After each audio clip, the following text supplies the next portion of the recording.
Preventing child sexual abuse requires applying the Virtus core principles of awareness, education, and training. Awareness of child sexual abuse comes through examining many aspects. To begin, we will consider the following. Legal definitions of the crime of child sexual abuse vary somewhat from state to state. However, the definition drafted by the National Resource Center on Child Sexual Abuse in 1992 is this: any sexual activity with a child, whether in the home by a caretaker, in a daycare situation, a foster or residential setting, or in any other setting, including on the street by a person unknown to the child. The abuser may be an adult, an adolescent, or another child.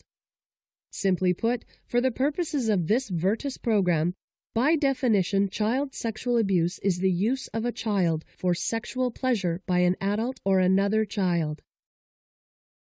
Understanding that child sexual abuse research studies have limitations and should be used with care, giving special attention to the scope of the analysis, parameters of the study, and abuse definitions. They show that the numbers of children who are sexually abused by adults are alarming. Well, between 5 and 10% of adult men say they were molested as kids, and the number is 20% for adult women. According to research, 1 out of 5 girls and 1 out of 10 boys will be molested before they are 18 years old.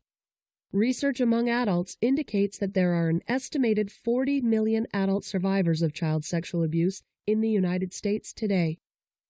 While the primary focus of this online training addresses the victimization of children on behalf of adults, there are also other types of abuse scenarios that could occur involving child-on-child abuse and adult victims of sexual abuse. Vulnerable adult victims could include, but are not limited to, adults who are homebound, in hospitals or nursing homes, adults who are unable to defend themselves, and adults who are physically, emotionally, or mentally incapacitated.